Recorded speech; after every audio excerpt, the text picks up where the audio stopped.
நீதிமொழிகள் 13:13. திருவசனத்தை அவமதிக்கிறவன் நாசமடைவான். கற்பனைக்கு பயப்படுகிறவனோ பலன் அடைவான். திருவசனத்தை அவமதிக்கிறவன் நாசமடைவான். அவமதித்தல் என்பது என்ன? முதல்ல அதை நம்ம கொஞ்சம் தெரிந்து கொண்டு அடுத்ததுக்கு நாம் கடந்து போகலாம்.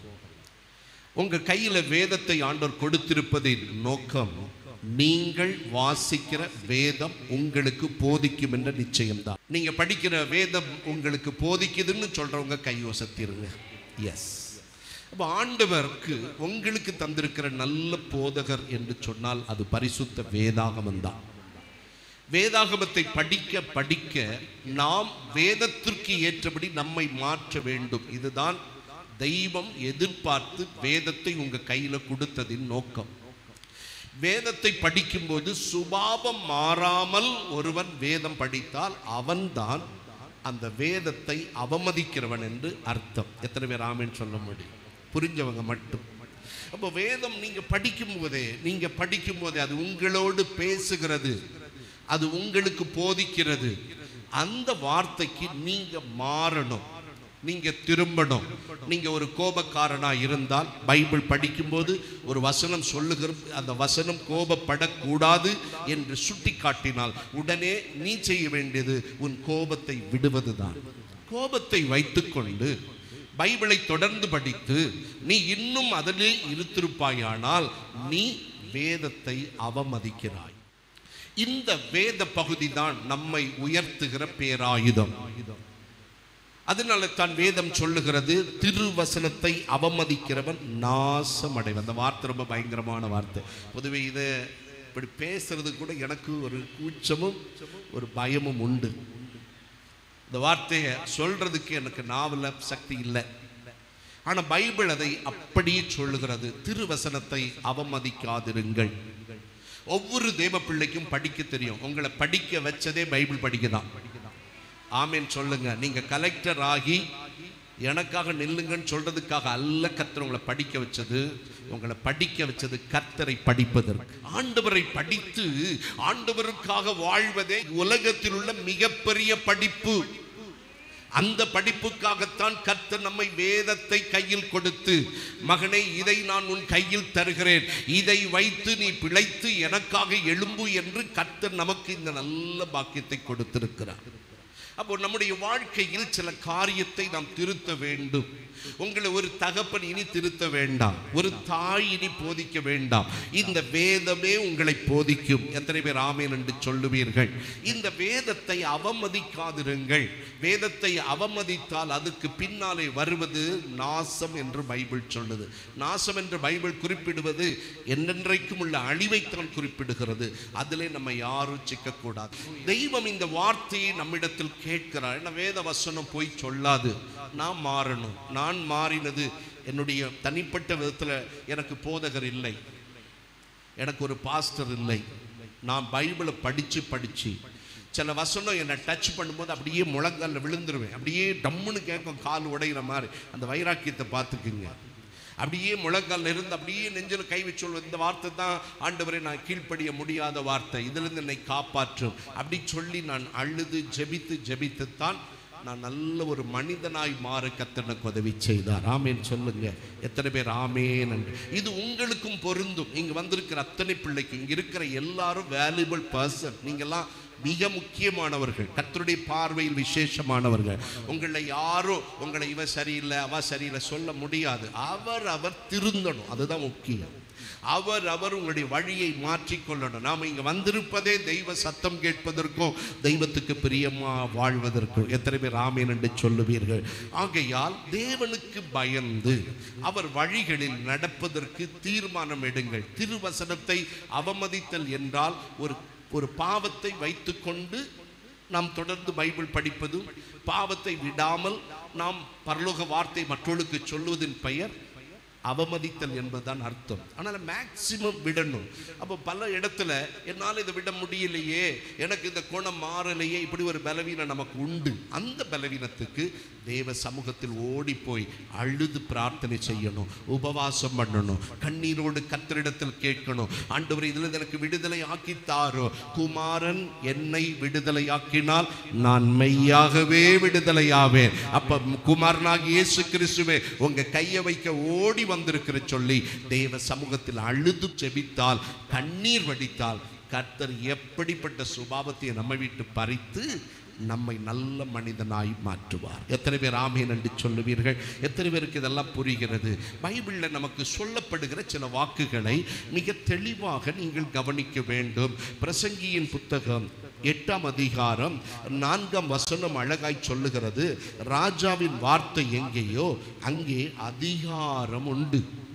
இந்த வார்த்தைக்கு அதிகாரம் உண்டு. நம்முடைய தேவன் மகா பிரதானமான ராஜா. ஆமென் சொல்லுங்க. உலக சரித்திரத்தை கொஞ்சம் புரட்டி பாருங்கள். தெய்வம் இந்த பூமியை பல ராஜாக்களுக்கு கொடுத்தார். நீ ஆண்டுகள், இத்தனை காலம் ஆண்டுகள் என்று அவங்க கையில கொடுத்து ஒரு ராஜாவும் ஆதி முதல் அந்த வரைக்கும் ஆண்டதில்லை. ராஜாக்கள் கொஞ்சம் ஆண்டுட்டு ஒரு குறிப்பிட்ட காலம் ஆகும்போது அவர்களை கர்த்தர் வெளியே அகற்றி அடுத்த ராஜாக்களை ஏற்படுத்தினதை பைபிள் நமக்கு பதிவு செய்கிறது. ரோம சக்கரவர்த்தியின் ஆட்சி இருந்தது, மீதிய பெர்ஷிய ஆட்சி இருந்தது, கிரேக்க சாம்ராஜ்ய ஆட்சி இருந்தது, பாபிலோனிய சாம்ராஜ்ய ஆட்சி இருந்தது. இவை ஒன்றும் நிலைத்திருக்கல. ஆண்டவர் அவர்களுக்கு கொடுத்துட்டு போயிட்டார். ஆனா இன்னும் ஒரே ஒருத்தர் இந்த நாட்டு ஆட்சி செய்யணும். அவர் கையில இன்னும் தேசம் கொடுக்கப்படல. அந்த காலுக்காக நானும் நீங்களும் காத்திருக்கிறோம். அந்த ராஜா நம்முடைய கர்த்தராகிய இயேசு கிறிஸ்து. நம்முடைய கர்த்தராகிய இயேசு கிறிஸ்துவின் கையில ராஜ்யம் ஒப்படைக்கப்பட்டு அவர் இந்த மண்ணை ஆள வேண்டும். எத்தனை பேர் ஆமென் சொல்லுவீங்க?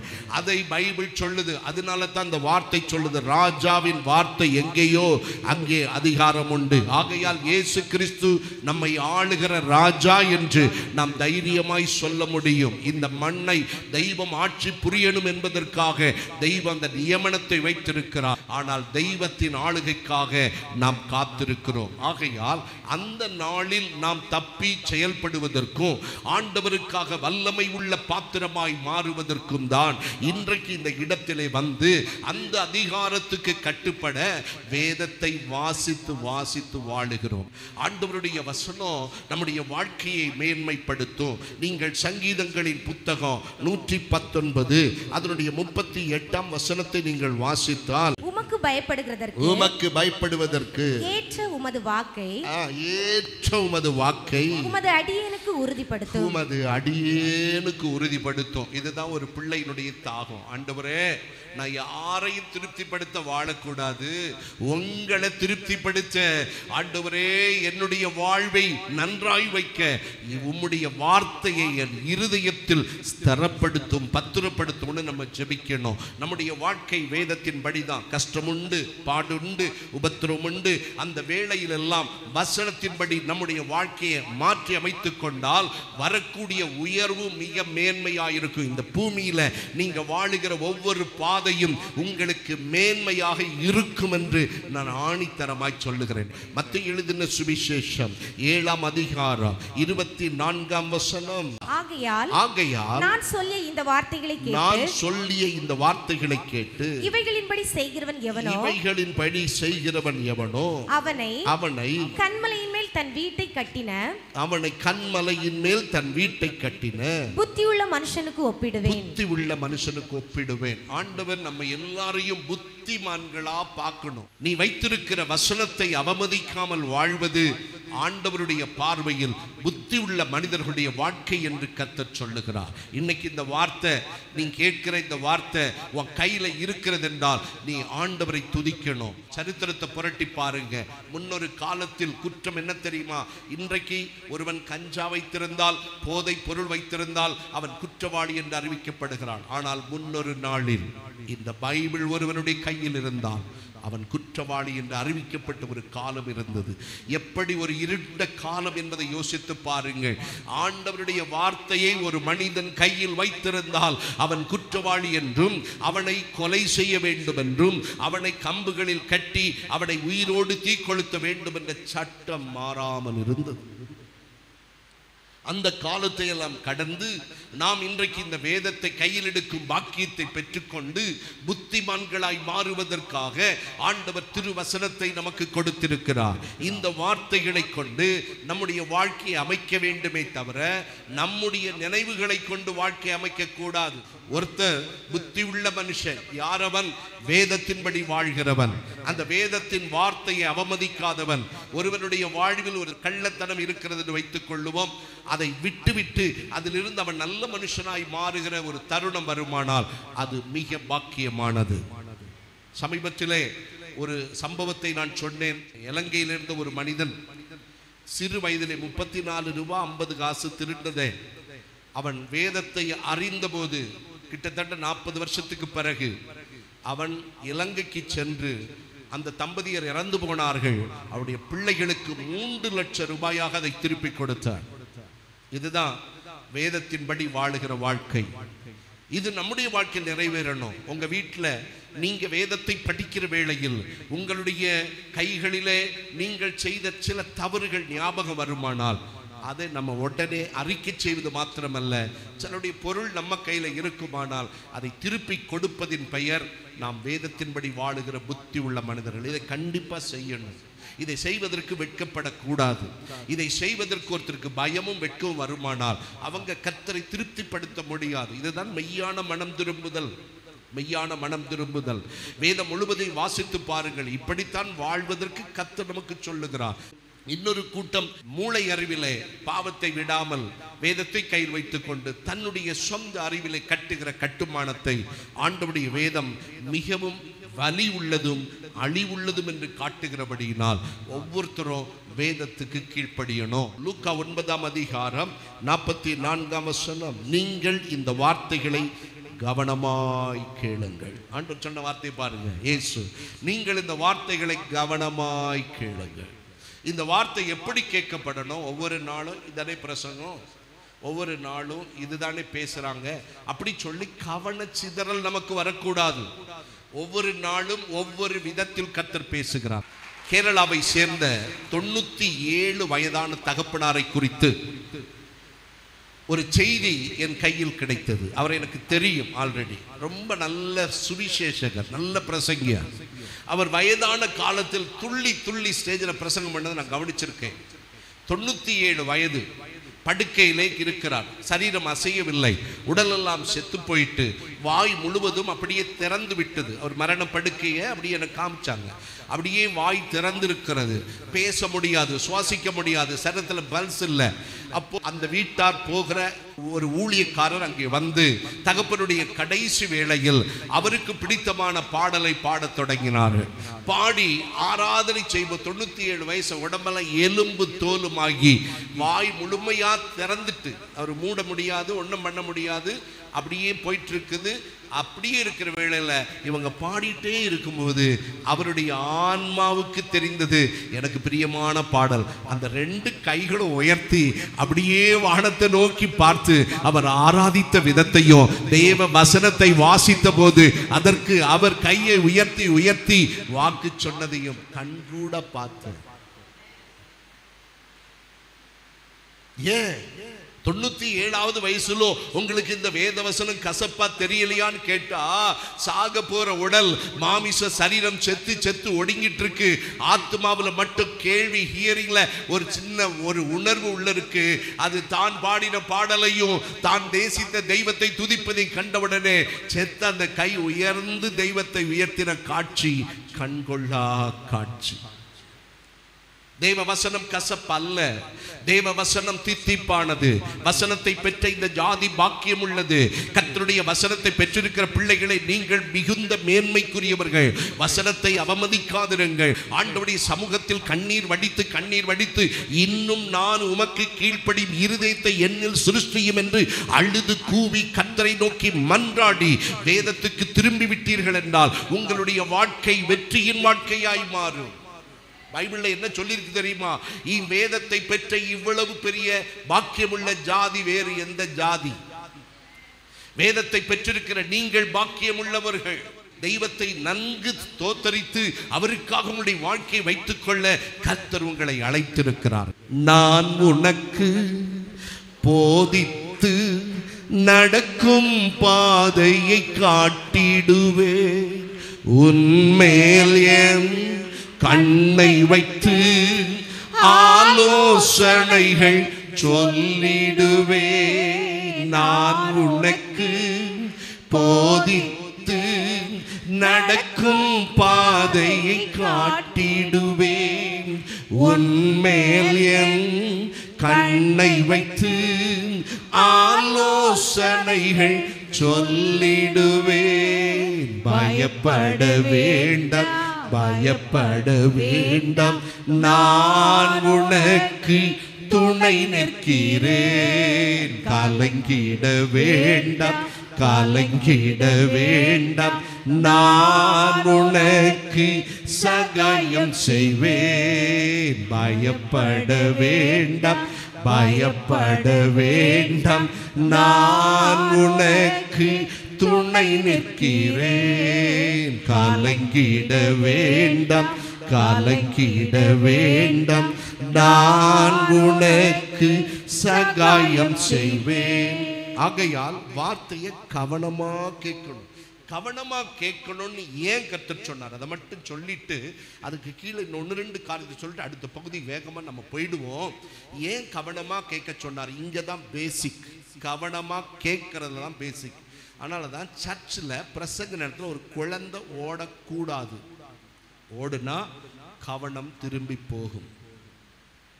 வேறொரு சம்பவம் நடந்துடக்கூடாது. பிரசங்க நேரத்தில் சர்ச்சில் இருக்கிற ஒருத்தர் எழும்பி வெளியே போகும்போது மற்றவர்களுடைய கவனம் பாதிக்கப்படும். கவனம் கொஞ்சம் மாறின உடனே அந்த வேத வசனம் அந்த இருதயத்தில் விழாமல் அது சத்துருடைய கையிலே சிக்கும்படியாய் அது கவனம் இல்லாமல் சிதறப்படுகிறது. அதனால தான் இயேசு சொன்னார், கவனமாய் கேளுங்கள், தெய்வ வார்த்தை கவனமாய் கேளுங்கள், பிரசங்க வேளையில் கவனமாய் கேளுங்கள், பிரசங்கத்தை நன்கு கேளுங்கள். தெய்வ ராஜ்யத்திற்காக வல்லமையாக தேவனுக்கென்று எழும்ப நீங்கள் தெய்வ சமூகத்தில் உங்களை முழுக்க முழுக்க தாழ்த்தி நீங்க கவனமா கர்த்தருடைய வார்த்தை கேட்கணும். ஆண்டவர் கவனத்தின் மத்தியில நமக்கு நிறைய பலனை கொடுக்க வந்திருக்கிறார். லூக்கா 8ஆம் அதிகாரம் 12ஆம் வசனம், அவர்கள் விசுவாசித்து ரட்சிக்க கூடாதபடிக்கு பிசாசானவன் வந்து அவ்வசனத்தை அவர்கள் இருதயத்திலிருந்து எடுத்து போடுகிறான். இது அவனுடைய பிளான்.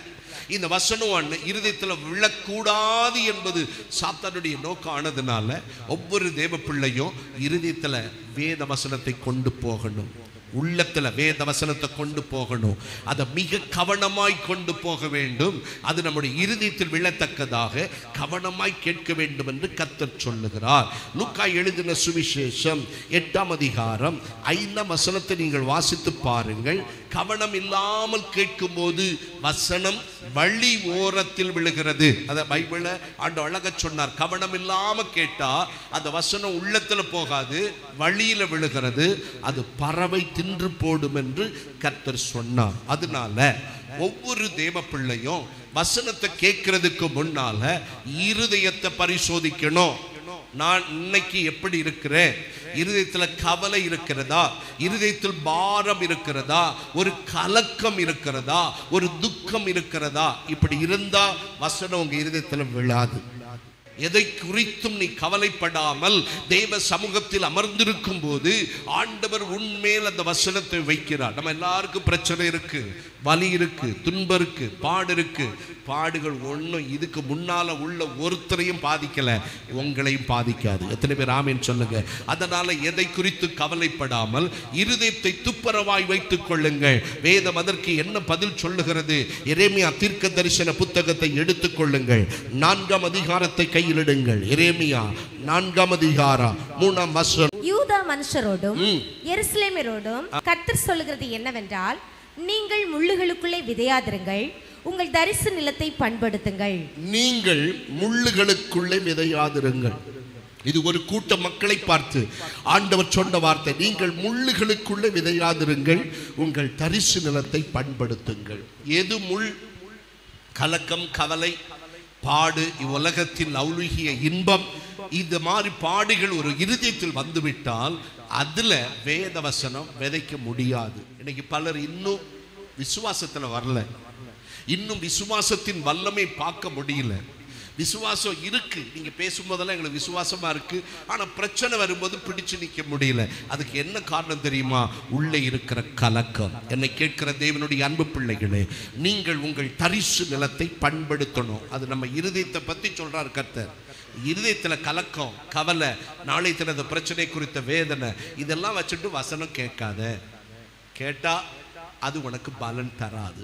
கவலையோடு நம்ம கேட்டா, கலக்கத்தோட கேட்டா கண்டிப்பா அந்த வசனம் நமக்குள்ளே பலன் தராது. இதைத்தான் கர்த்தர் சொன்னா, கவனமாய் கேளுங்கள், கவனமாய் கேளுங்க. அப்படியானால் ஒவ்வொரு முறையும் பிரசங்க வேளையில உங்க கவனம் சிதறாதபடிக்கு ஆண்டவர் சமூகத்தை நோக்கி உங்க இருதயத்தை துப்புரவாக்கிட்டு வந்து இருக்கணும். எல்லாம் கர்த்தர் பார்த்துக்கணும். 1 மணி நேரம் அழுது ஜெபிச்சிருங்க. இந்த கவலை எல்லாம் அவர் மேலே வச்சுட்டிங்கன்னா இருதயம் ஃப்ரீ ஆகிடும். சர்ச்சைக்கு நீங்கள் வந்துடலாம். காலையிலே ஜெபத்தை தொடங்கிடணும்.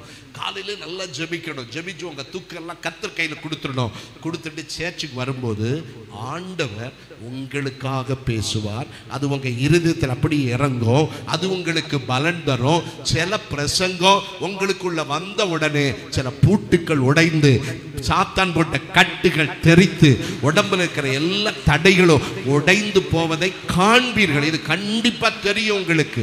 இதுதான் ஆண்டவர் நம்மிடத்தில் எதிர்பார்க்கிற விஷயம். ஆகையால் என் ஆண்டவர் சொல்லுகிறார், இங்கிருக்கிற சில பிள்ளைகளை நான் என்னுடைய வேதத்தின்படி வளர்த்தி அவர்களை தப்புவிப்பேன்.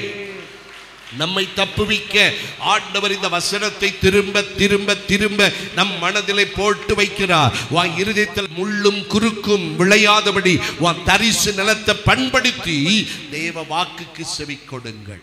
உம்மை நம்பி உந்தன் பாதம் உறுதியாய் பற்றி கொண்டோ, ஒருபோது கைவிட மாட்டீர். உம்மை நம்பி உந்தன் பாதம் உறுதியாய் பற்றி கொண்டோ, ஒருபோதும் கைவிட மாட்டீர். கண்ணீரை துடைத்து கரங்களை பிடித்து காலமெல்லாம் காத்து கொண்டீர். கண்ணீரை துடைத்து கரங்களை பிடித்து காலமெல்லாம் காத்து கொண்டீர். என்னை காலமெல்லாம் காத்து கொண்டீர். இப்படி வேதத்தை வாசித்து வாழும்போது நமக்கு என்ன பலன் கிடைக்கும்? என்ன லாபம்? என்ன கிடைக்கும்? பைபிளில் நமக்கு சொல்லப்பட்ட ஒரு விஷயத்தை உங்களுக்கு நான் நேர்த்தியாய் சொல்லி உங்களை ஜெபத்தில் நடத்தத்தான் விரும்புகிறேன். வாருங்கள், 1 ராஜாக்கள் 8ஆம் அதிகாரம் அதனுடைய 56ஆம் வசனத்தை வாசிக்க கேட்போம். தாம் வாக்குத்தத்தம் பண்ணினபடியெல்லாம் தம்முடைய ஜனமாகிய இஸ்ரவேலுக்கு இளைப்பாறுதலை அருளின கர்த்தருக்கு ஸ்தோத்திரம். இளைப்பாறுதலை அருளின கர்த்தருக்கு ஸ்தோத்திரம். அவர் தம்முடைய தாசனாகிய மோசேயை கொண்டு சொன்ன அவருடைய நல்வார்த்தைகளில் எல்லாம் ஒரு வார்த்தையாகிலும் தவறி போகவில்லை. பைபிள் தான் சொன்னது. வேதத்தின்படி நடக்கிற ஒரு மனுஷனை பற்றி பைபிள் சொல்லுது. அவர் வாயினால் சொன்ன அவருடைய வார்த்தைகளை கொண்டு ஆண்டவர் நம்மை தப்புவிக்கிறார். ஒன்று கூட தவறி போவதில்லை. ஆண்டவராகிய கர்த்தர் என்ன இந்த வார்த்தையின்படி நடந்தா என்ன லாபத்தை நமக்கு கொடுக்கிறார்னா நம்மை தப்புவிக்கிறார். அதான் ரொம்ப தேவை. நம்ம இந்த பூமியில ஒரு கண்ணில தான் இருக்கும். சாத்தான் நமக்கு இரவும் பகலும் கண்ணி வைத்துக் கொண்டிருக்கிறான். எவன் பலவீனன், எவனை விழுங்கலாம், எவனை அழிக்கலாம், எவனை அசுத்தப்படுத்தலாம் அப்படின்னு சொல்லி வேதனைக்குள்ளே நிறைய மனிதர்களை இழுத்து தள்ள அவன் இன்றைக்கும் கண்ணிகளை வைக்கிறான். எத்தனை பேருக்கு தெரியும்? ஆமென். நீங்க கர்த்தருடைய வார்த்தையில நிலைத்து நடந்தால் உங்கள் கால் வழுவாதபடி கர்த்தர் உங்களை நடத்த போதுமானவர். நமக்கு இந்த பூமியிலிருந்து தப்பணும், இது ஒண்ணுதான் நம்முடைய நோக்கம். தப்பி பிழைக்கணும், வரக்கூடிய அழிவுக்கு நாம் தப்பி காக்கப்படணும், வரக்கூடிய இயற்கை சீற்றத்துக்கு நாம் தப்பி காக்கப்படணும், வரக்கூடிய எதிர் தாக்குதல்களுக்கு நாம் தப்பி காக்கப்படணும். அதுக்கு ஆண்டவர் வைத்திருக்கிற வார்த்தைகளைத்தான் இங்கே நாம் வாசித்தோம். தெய்வம் நம்மை தப்புவிக்கிற தேவன். உங்க வாழ்க்கையில என்ன போராட்டத்தில் இருந்தாலும் மற்றவங்களுக்கெல்லாம் அது பிரச்சனையா இருக்கலாம், ஆனா உனக்கு அது மாற்றத்தை கொண்டு வருகிற நன்மையா இருக்கும். இதுதான் விசுவாசம். எத்தனை பேர் ஆமென் சொல்லுவீர்கள்? நாம் தப்பி பிழைக்கணும். இரவும் பகலும் கர்த்தருடைய பிள்ளைகளுக்கு விரோதமாக கிரியை செய்கிற அசுத்தாவி பூமியை சுற்றி திரிகிறது. இதை அழகாய் நாம் அறிந்து கொள்ளணும். அதனாலே தான் வேதம் சொல்லுகிறது, நிற்கிறேன் என்று சொல்லுகிறவன் ஜாக்கிரதையாயிருக்க கடவன் என்று எழுதப்பட்டிருக்கிறது. ஒரு தேவ பிள்ளை கர்த்தருடைய வசனத்துக்கு நடுங்கி வாழணும். நம்ம தப்பி பிழைக்கணும்.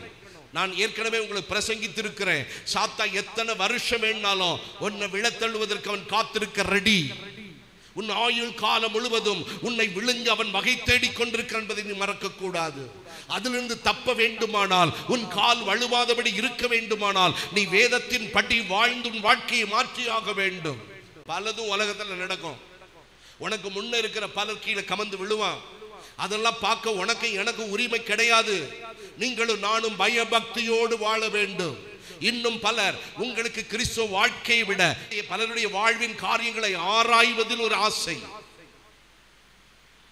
இந்த ஆசைகள் எல்லாம் விட்டுவிட்டு தெய்வத்துக்காக வாழ ஒரே ஒரு நோக்கம், பரலோகம் என்னுடைய வீடு, அங்கு நான் தப்பி பிழைக்கணும், அங்கு நான் போய் சேரணும். இந்த கோலோடு வாழ்வோமானால் ஆண்டவர் நம்மை தப்புவிப்பார். என்ன காரணம்? நீங்கள் வேதத்தின்படி வாழ்ந்தீர்கள், ஆண்டவர் தந்த அறிவுரையின்படி வாழ்ந்தீர்கள். இன்று ஒரு பிரசங்கம் பிரசங்கிக்கப்பட்டால் அது எனக்கு என்னோடு பேசப்பட்டது என்று சொன்னீர்கள். உங்களை தாழ்த்தி கொண்டீர்கள், உங்கள் தவறுகளை உணர்ந்தீர்கள். நான் எங்கிருந்து மனம் திரும்ப வேண்டும் என்று ஆராய தொடங்கினீர்கள்.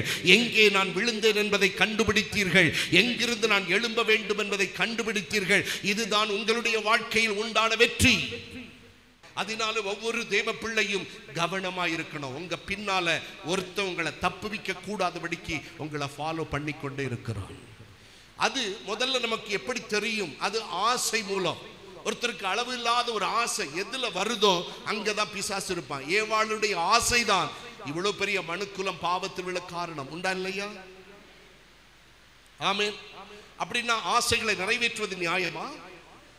உனக்கு ஒரு ஆசை இருக்கு, எனக்கு ஒரு ஆசை தனிப்பட்ட விதத்தில் இருக்கு, நான் அதை அது வேதத்துக்கு ஒவ்வாததா இருந்தால் அதை நான் செய்தால் அதன் மூலமாக தான் சாத்தான் எனக்குள்ள என்றாக முடியும்.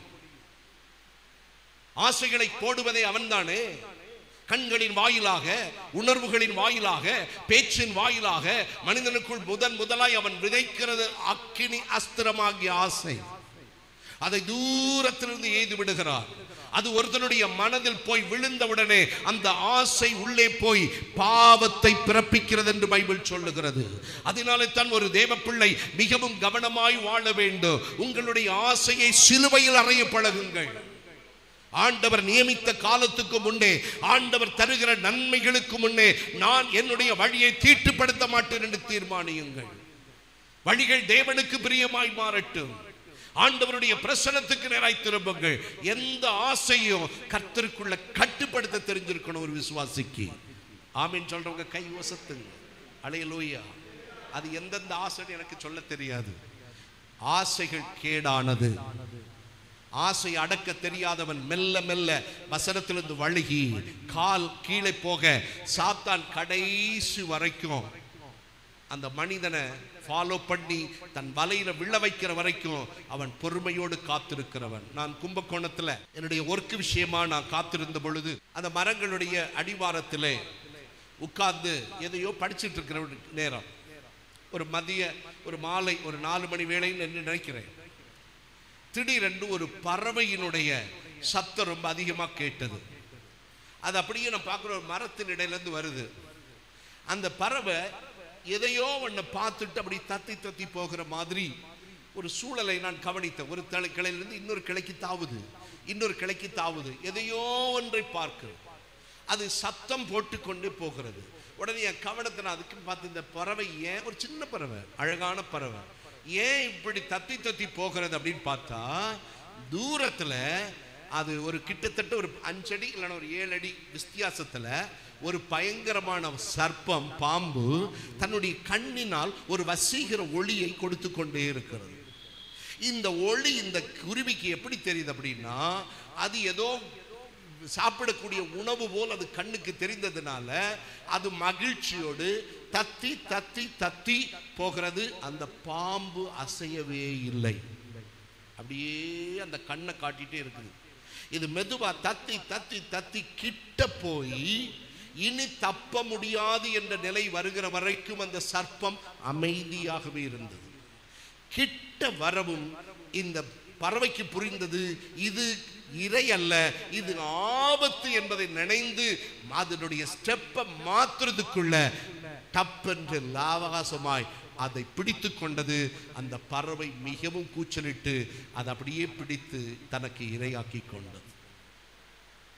அன்னைக்கு எனக்கு இதனுடைய ஆழமான கருத்து தெரியாது. ஆனா இன்னைக்கு தெரியும். சாத்தானும் இப்படித்தான் பாவ விதைகளை உனக்கு போட்டு, ஆசைகளின் விதைகளை உனக்கு போட்டு, அந்த ஆசைகள் உன்னுடைய வாழ்க்கையில் கொஞ்சம் கொஞ்சமா இறங்கி நீ தப்ப முடியாத இடத்துக்கு தேவனை விட்டு வெளியே வந்து அவனுடைய அருகில் வருகிற வரைக்கும் அவன் அமைதியாயிருந்து அவன் பிடித்து விட்டால் திரும்பி வரவே முடியாது. இதுதான் நாம் அறிந்து கொள்ள வேண்டிய விஷயம்.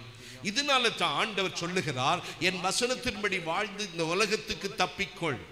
இந்த உலகத்தினுடைய எல்லா காரியத்துக்கும் நீ தப்பிக்கொள்ளணும். வாலிபர்கள், வாலிப பிள்ளைகள் மற்ற மனிதர்கள் வாழ்வது போல் வாழாதிருங்கள். அவர்களுக்கு இந்த உலகம்தான் கடவுள், நமக்கு பரலோகம் நம்முடைய வீடு. அங்கு போவதற்காக நாம் இங்கே ஒரு வாழ்க்கை வாழுகிறோம். நமக்கு நிறைய ஆசை இருக்கு, நிறைய விருப்பம் இருக்கு, நிறைய இன்பம் தேவைப்படுது. எல்லாத்தையும் நாம் செய்வோம் என்றால் நாம் தேவராஜ்யத்தில் போக முடியாது.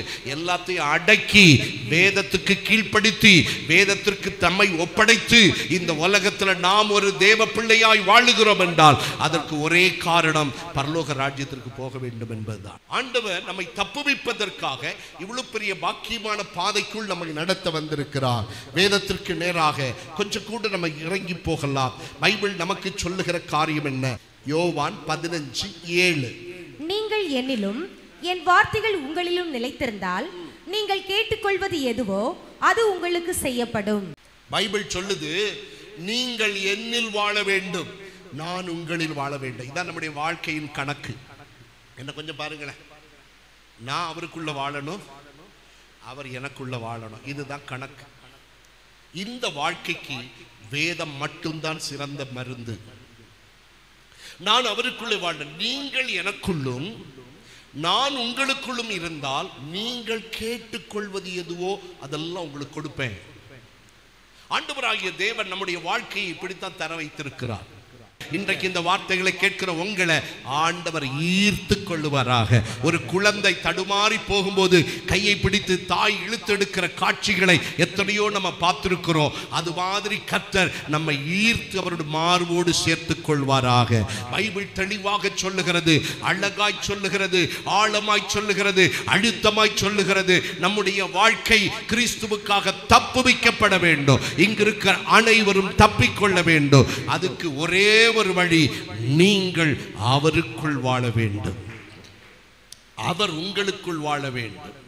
உம் சந்தோஷத்தில் நான் நிலைத்திருந்து என் சந்தோஷத்தை நான் நிறைவாக்குவேன்.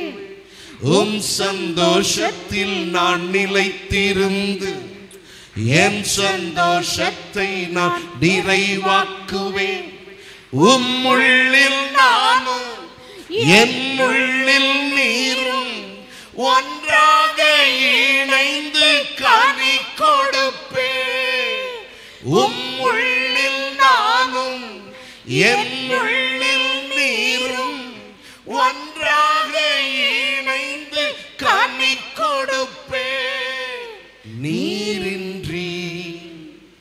நீரின்றி நான் இல்லை, நீரின்றி வாழ்வில்லை, நீரின்றி வழியேதையா இயேசையா, நீரின்றி வழியேதையா.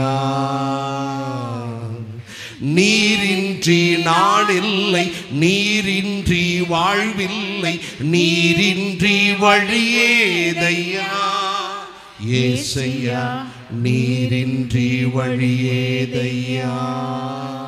ஆமென். தப்பிக்கொள்ளுங்கள். ஆண்டவர் சொல்றாரு, நீ சும்மா தப்ப முடியாது, சும்மா மனம் போல வாழ்றவங்க தப்ப முடியாது. கர்த்தருக்குள்ள வாழ்க்கையை தொடங்கு. ஆண்டவருக்குள் உன்னுடைய வாழ்க்கை இருக்கட்டும். வேதத்துக்கு வெளியே வாழாதிருங்கள், வேதத்துக்கு உள்ளே கட்டுப்பட்டு நடவுங்கள். எல்லா ஆசை இச்சைகளை சிலுவையில் ஆணி அடையுங்கள். எல்லாவற்றையும் ஆண்டவர் கையிலே ஒப்படையுங்கள். உங்களுடைய எல்லா எண்ணங்களை சிந்தைகளை கிறிஸ்துவின் பாதத்தில் போடுங்கள். ஆண்டவர் சொல்லுகிறார், சோதிக்கப்படுகிற எவருக்கும் நான் உதவி செய்ய வல்லவர். நீ என்னிடத்தில் தாராளமாய் வரலாம், நானும் உன்னை போல் மாமிசத்தோடு இருந்தவன் தான். ஆதலால் மனிதனுடைய வேதனை எனக்கு தெரியும், சோதிக்கப்படுகிற துன்பம் எனக்கு தெரியும். ஆகையால் சோதிக்கப்படுகிறவர்கள் தேவனிடத்தில் தைரியமாய் உதவிக்கு போகலாம் என்று கர்த்தர் ஒரு திறந்த வாசலை வைத்து உனக்காக கையை நீட்டி காத்திருக்கிறார். ஆகையால் யாரும் விழுந்து போக வேண்டிய அவசியம் இல்லை.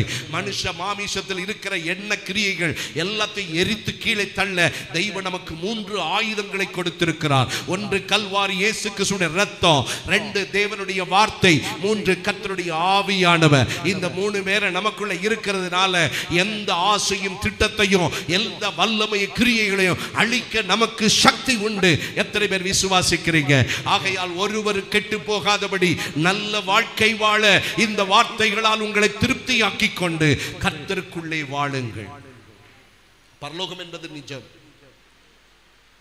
தேவன் என்பது சத்தியம். இந்த பூமி ஒரு நாள் வெந்து உருகும் என்பது சத்தியத்திலும் சத்தியம். நாம் இந்த மண்ணில் கால் வைத்திருக்கிறோம். இந்த மண்ணுக்கு ஆயுள் குறைந்து கொண்டே வருகிறது. இந்த மண்ணும் விண்ணும் நாம் பார்க்கிற இந்த ஆகாயமும் அப்படியே ஒளிந்து போக போகிறது. இவை அக்கினிக்காக வைக்கப்பட்டிருக்கிறது. நாடு முழுவதும் பயங்கரமான அணுகுண்டுகளை தயாரித்து வைத்து ஒவ்வொரு நாளும் நாடும் சூளுரைத்துக் கொண்டிருக்கிறது. இந்த பூமியை நாங்கள் 1 மணி நேரத்துக்குள்ளே கரித்து உருக்கி தருகிறோம் அப்படின்னு சொல்லி அவங்க இன்னைக்கு சவால் விடுகிற அளவுக்கு எல்லா விதமான வெப்பன்ஸ் ரெடியா இருக்கு. அந்த இடையில ஒரு வாழ்க்கை, அது கொஞ்ச காலம் நமக்கு தருகிற வாழ்க்கை. வாலிபனே, உன்னுடைய வாழ்க்கையை நீ தேவனுடைய சிந்தைக்கு நேராய் மாற்றுகிற நல்ல காலம் இது. இந்த தலைமுறைக்கு மேல இன்னொரு தலைமுறை கிடைக்குமா என்பது சந்தேகம். ஆகையால் ஒவ்வொரு தேவ பிள்ளையும் உங்களுடைய வழிகளை செம்மைப்படுத்தி தப்பிக்கொள்ள தேவனை சார்ந்து நில்லுங்கள். எந்த ஆசையையும் மனதிலிருந்து எடுத்து வெளியே போட தைரியமா இருங்க. எல்லா ஆசையும் பாவம்தான், எல்லா ஆசையும் பாவம்தான். பண ஆசை பாவம். பணத்தின் மேலுள்ள அந்த ஆசை அவனை அழித்துவிடும். அதுக்குன்னு பணம் சம்பாதிக்க கூடாது, அதெல்லாம் என் பிரசங்கம் கிடையாது. நல்லா உழைக்கணும். 6 நாள் வேலைக்கு போகணும், 1 நாள் சர்ச்சைக்கு வர்றதுக்கு வேண்டி ஓய்வு எடுத்துக்கணும். வேலை இல்லையா இன்னொருத்தட்ட போய் வேலை கேட்டு போய் நல்லா சம்பாதிச்சு நல்ல புருஷனா மனைவியை அழகா கவனிக்கணும். பிள்ளைகள் விரும்புகிற காரியத்தை அழகாய் வாங்கி கொடுக்க நீங்க தயாரா இருக்கணும். இந்த அளவு ஒரு சூழலை நீங்க ஏற்படுத்தி கொண்டு நல்ல மனிதனாய், நல்ல தகப்பனாய், நல்ல கணவனாய் நீங்க உங்க வீட்டை வாழ வைக்கணும்னு கர்த்தர் விரும்புகிறார். ஆகையால் கர்த்தருடைய பிள்ளையே, நம்முடைய வாழ்க்கையை கர்த்தருக்காக வைக்கணும். நம்ம ஏன் சம்பாதிக்கணும், ஏன் உழைக்கணும் தெரியுமா? எதுவும் கர்த்தருடைய நாமத்துக்கு மகிமைக்காக. நான் ஒரு வீட்டை கட்டுறதா இருந்தா அந்த வீட்டின் மூலம் ஒருத்தராவது ரட்சிக்கப்பட ஆண்டவர் ஒரு வாய்ப்பு தருவதற்காக நீ கட்டியிருக்கிறாய். ஆமீன் சொல்லுங்க. ஒவ்வொருத்தருக்கும் இந்த நோக்கம் தான் இருக்கணும். நான் எதை செஞ்சாலும் கர்த்தருக்காக செய்கிறேன். அந்த சிந்தையில பரலோக ராஜ்யத்தின் சிந்தைக்காக உங்களுடைய வழிகளை நீங்கள் மாற்றிக்கொள்ள வேண்டும் என்று கர்த்தர் தெளிவா உங்களுக்கு சொல்லுகிறார். ஆகையால் ஒவ்வொரு தேவ பிள்ளையும் உங்களுடைய வழிகளை செம்மைப்படுத்தி உங்களுடைய எல்லா குறைகளை நீங்கள் மாற்றி ஆண்டவருக்காக உங்களை வைத்துக் கொள்ளுங்கள். யோவான் எழுதின சுவிசேஷம் 15ஆம் அதிகாரம் 6ஆம் வசனம் சொல்லுகிறது, வாசிக்கலாம். ஒருவன் என்னில் நிலைத்திராவிட்டால் வெளியே எரியுண்ட கொடியைப் போல் அவன் எரியுண்டு உலர்ந்து போவான். ஒருவன் என்னில் நிலைத்திராவிட்டால் அவன் வெளியே எரியுண்ட கொடியைப் போல அவன் எரியுண்டு உலர்ந்து போவான். பார்த்தீங்களா? அந்த இடத்துல கொஞ்சம் பேசிட்டு அடுத்த பகுதி போயிடுவோம். பைபிள் சொல்றது, கர்த்தர்ட்ட நீங்க நிலைச்சிருக்கலன்னா உங்க வாழ்க்கை சருகான வாழ்க்கை. சருகு, உலர்ந்த சருகு, உலர்ந்த கொம்பு. கர்த்தர்ட்ட மட்டும் நீங்க நிக்காம உங்க வழியை செம்மைப்படுத்தாம சர்ச்சில் பைபிளை தூக்கிட்டு ஓடி வந்து வாழ்க்கை இல்லாம இருப்பாயானால் நீ ஒரு உலர்ந்த செடி. நீ தெய்வத்தை விட்டு விழுந்து காய்ந்து போன மரம். உன் வாழ்க்கை எல்லாம் ட்ரை சிச்சுவேஷன். எதுலையுமே ஒரு வீரப்பதம் இராது. எல்லா பக்கமும் வேதனையும் நெருக்கமும் மகன மகிழ்ச்சி அற்ற தன்மை. ஏன் நீ அப்படி வாழணும்? ஆண்டவர் சமூகத்திலே வந்து கர்த்தர் கொடுக்கிற நல்ல வார்த்தையாகிய மதுரத்தை ஒன்று, தேனிலும் அதி மதுரமான இந்த மதுரத்தை உன்னுடைய வாழ்க்கையில் வைத்து நீ நன்றாயவைகளை புசித்து ஆரோக்கியமாய் வாழ்வதற்காக கர்த்தர் உன்னை வைத்திருக்கிறார். அந்த பாக்கியத்தை இழந்து போனா அவன் எரியுண்டு போகிற உலர்ந்த செடி. அப்புறம் என்ன பண்ணுவாங்க? உலர்ந்ததை என்ன பண்ணுவாங்களா? வாசிங்க சிஸ்டர். அப்படிப்பட்டவைகளை சேர்த்து அக்கினியிலே போடுகிறார்கள். அவைகள் எரிந்து போகும். முடிந்தது. சருகையும் கம்பையும் பத்தி கர்த்தர் சொல்லல. நாளைக்கு வேதத்தின்படி வாழாத மனிதர்களுடைய வாழ்க்கை, இயேசு கிறிஸ்துவுக்குள் வாழாத எந்த மனிதனும் உலர்ந்து போன ஒரு கம்பும் சருகும் தான். அவனை ஒன்னா கட்டி எரித்து போடுவார்கள். கடைசி நாளில் நரகத்தில் அவன் விழுந்து எரிந்து போவான் என்பதைத்தான் கர்த்தர் சொல்லுகிறார். ஆனால்தான் நீங்க தப்புவிக்கப்படணும். கர்த்தருடைய வசனத்தின்படி வாழ்ந்தால் கர்த்தர் நம்மை தப்புவிப்பார். அந்த தப்புவிப்பு நம்முடைய வாழ்க்கையில் வருகிறது. இன்றைக்கு கர்த்தர் சொல்லுகிறார், என் மகளே வேதத்தை அவமதிக்காதே, என் மகனே வேதத்தை அவமதிக்காதே. வேதத்தை அவமதிக்கிறவர்கள் நாசமடைந்து போவார்கள். நீ அப்படி செய்து விடாதே. உன் வழியை சீர்தூக்கி உன்னை துப்புரவா கழுவு. ஆவிக்குரிய பிள்ளையா உன்னை மாற்று. குறைகளை அகற்றி நீ உன்னை சுத்தம் பண்ணி கர்த்தருக்கு முன்பாக குற்றமற்றவனாய் நிற்பாயானா ஆண்டவர் உனக்கு நிறைய நன்மைகளை தரப்போகிறார். அதுல ஒரு நன்மை மாத்திரம் உங்களுக்கு நான் சொல்லிட்டு உங்களை தேவ வார்த்தைக்கு நேராக நடத்தலாம்னு நினைக்கிறேன். யோவான் எழுதின சுவிசேஷம் 1ஆம் அதிகாரம் 1ஆம் வசனத்தை பார்ப்போம். ஆதியிலே வார்த்தை இருந்தது, அந்த வார்த்தை தேவனிடத்தில் இருந்தது, அந்த வார்த்தை தேவனாய் இருந்தது. ஆதியிலே வார்த்தை இருந்தது, வார்த்தையில் வல்லமை இருந்தது. அதான் முக்கியம். ஆண்டவருடைய வேதம் நமக்கு தருகிற நன்மை. நீ படிக்கிற உன் கையில இருக்கிற வேதத்துக்கு ஒரு வல்லமை உண்டு. இந்த வானம் இந்த பூமி தேவ வார்த்தையால் உண்டாக்கப்பட்டவை. அந்த வார்த்தை சொன்னது ஒன்னே ஒண்ணு, உண்டாக கடவது. அந்த ஒரு வார்த்தை தான் இந்த பூமியையும் வானத்தையும் உண்டாக்கிற்று என்பதை பைபிள் நமக்கு சொல்லுகிறது. எத்தனை பேர் கைகளை தட்டி ஆண்டவர் நன்றி சொல்ல? நீ தேவ வார்த்தையின்படி நடப்பாயானால் சகோதரா, உனக்கு தெய்வம் கொடுக்கிற கிஃப்ட் வல்லமை. தேவ பிள்ளைக்கு ஒரு வல்லமை உண்டு. அது உலகம் தருகிற வல்லமை அல்ல, அது தேவ ஆவியினால் வரக்கூடிய வல்லமை. அந்த தேவ ஆவியானவர் இயேசு இல்லாத இடத்தை இன்றைக்கு அவர் நிரப்பிக் கொண்டிருக்கிறார். இந்த பூமியில அவர் இந்த இடத்தில் தங்கி இருக்கிறார், நம்மோடு செயல்படுகிறார். அவருடைய பெயரே வல்லமை உள்ளவர். ஆதியிலே ஜலத்தின் மேல் அசைவாடின ஆவியானவர். அசைவாடுதல் என்பதற்கு பதம் என்ன தெரியுமா? வல்லமையின் பராக்கிரமம் தான். அந்த அசைவாடுகிற ஆண்டவர் வசனத்தின்படி நடக்கிறவர்கள் மேலே இன்றைக்கு அந்த வல்லமையை கட்டவிழ்த்து விட்டு உங்கள் வாழ்க்கையை ஒரு அசாதாரண வல்லமைக்கு நேராய் மாற்ற வேண்டும் என்பதற்காக ஆண்டவர் இந்த இடத்தில் நம்மை கொண்டு வந்திருக்கிறார். நீ அழுது கொண்டிருக்கிறாயா? வேதனையோடு வந்திருக்கிறாயா? துக்கத்தில் நிறைந்து காணப்படுகிறாயா? ஆண்டவர் அந்த வல்லமை இன்னைக்கு நான் மேல ஊற்ற போறேன். இந்த வல்லமை உன்னுடைய சரீரத்தின் மேல் இறங்கி உனக்கு எதிராக போர் புரிகிற எல்லா ஆவிகளையும் அழித்து உன்னை எனக்குள் வேறு கொள்ள செய்ய போகிறது. அதை பெற்றுக்கொள்ளத்தான் இன்றைக்கு இந்த ஆராதனை வேளையில் நாம் கடந்து வந்திருக்கிறோம். ஆண்டவர் அதை தாராளமாய் உனக்கு தர காத்திருக்கிறார். ஆகவே அந்த பலனை வாங்கத்தான் நாம் வேதத்துக்குள்ள வரப்போறோம். அவருடைய வல்லமை எனக்கு வேணும், அவருடைய பிரசன்னம் எனக்கு வேணும். அந்த வல்லமை நான் வாங்கி கர்த்தருக்காக எழும்ப போறேன்னு சொல்லி எல்லாரும் நம்ம அப்படி எழுந்து அந்த வல்லமைக்காக போராட போகிறோம். தெய்வ சமூகத்தை நோக்கி காத்திருந்து நாம் எல்லாரும் ஆண்டவரிடத்தில் மன்றாடி கண்ணீரோடு நம்ம ஜெபிக்க போறோம்.